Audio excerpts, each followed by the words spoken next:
Welcome to lesson number 2. We're going to be looking at absolute value functions and radical functions. When we have an absolute value of a number, we can define this as the principal square root of the square of the number. So for example, when I have the absolute value of 6, this is the same thing as the square root of 6 squared, which is the same thing as the square root of 36 or 6. If I have the absolute value of negative 6, this is equal to the square root of negative 6 squared, which is equal to the square root of 36, or 6. And so that you can see, for any real number a, the absolute value is going to be written as absolute value of a. An example would be square root of 6 is equal to, or sorry, not square root, absolute value of 6 is equal to 6, and the absolute value of negative 6 is also equal to 6. If we think about this on a number line, then whether it's negative 6 or positive 6, it's just going to be equal to the distance away from 0. So both have the same distance away from 0 here.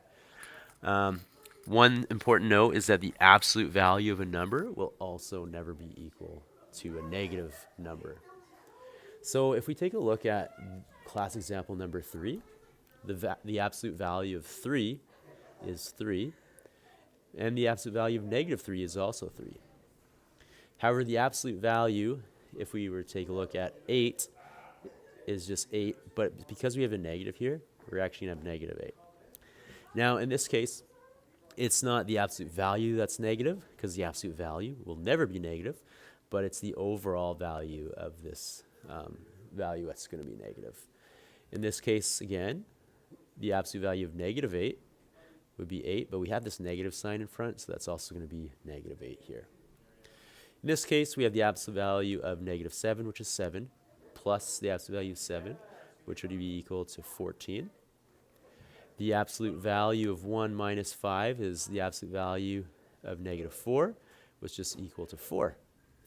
And then we have the absolute, or we have negative absolute value of negative square root of 81, which is just going to be the square root of negative 9, which is going to equal negative 9. Now we're going to look at the investigation for f of x is equal to absolute value of x. So if we consider these two functions, g of x, which is equal to x, and h of x, which is equal to negative x, whose graphs respectively have equations of y equals x and y equals negative x. First things we want to do is just graph each of these functions.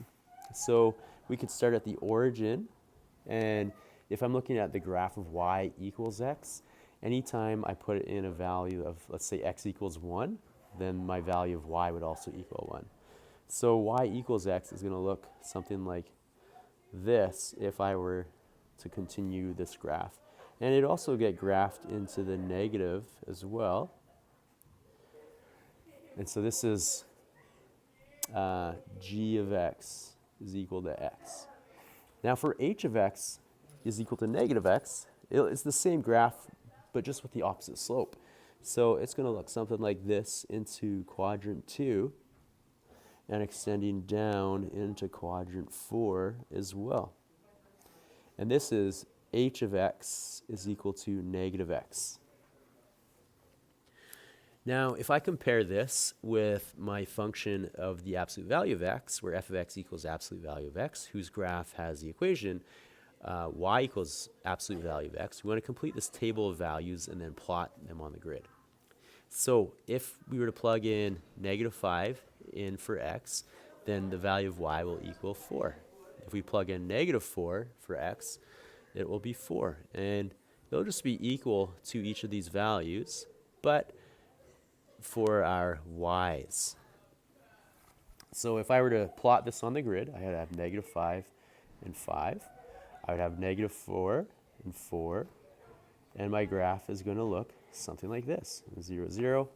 And then I would continue my graph up into quadrant 1. So if we take a look and compare these two graphs, explain the similarities and differences between the graph on the grids above. So I could say that when my values of y are greater than 0, then f of x equals absolute value of x is equivalent to h of x and g of x. However, when my value of y is less than 0, then there is no data for my absolute value graph. So f of x is equal to absolute value of x.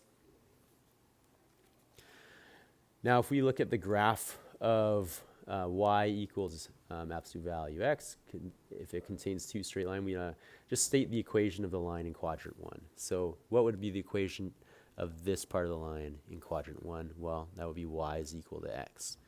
And if I were to think about this as an equation, in quadrant 2, that would be y equals negative x. So the absolute value of x is made up of both of these lines.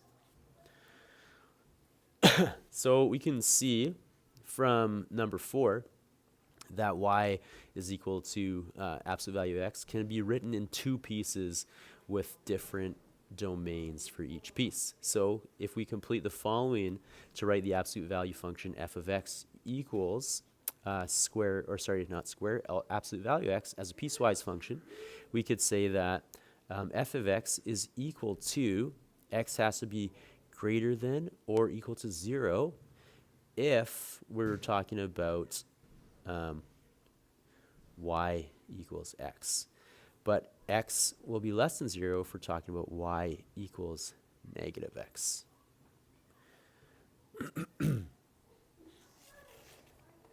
Okay, now, last example we're going to look at is defining the absolute value function of f of x is equal to x.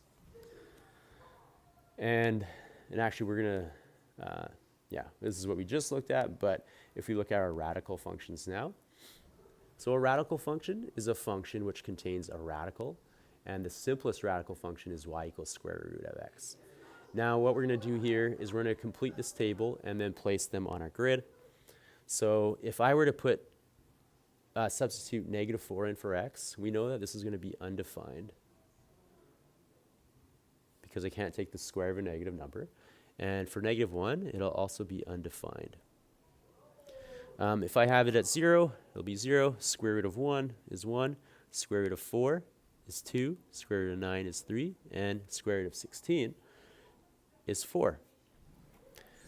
So let's plot these now. So we know that negative 4 and negative 1 are undefined, but 0 is something we can place on our graph. 1 is also something we can place on our graph. When x is equal to 4, y is equal to 2. 8 we didn't graph, but 3, or sorry, not 3, but 9. 9 and 3, and then 16 and 4. So our graph is going to look something like this. And this is our graph of y is equal to square root of x. So explain why the domain of the function y is equal to square root of x is not the set of real numbers. So x cannot be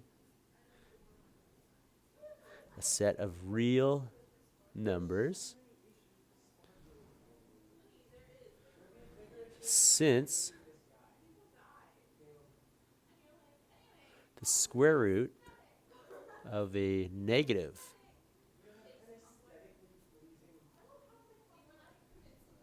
is undefined. So state the domain of the function y equals square root of x.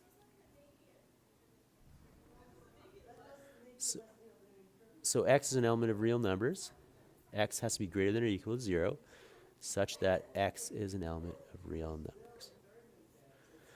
So we state the range of the function, my range y, such that y is greater than or equal to 0. Y is an element of real numbers.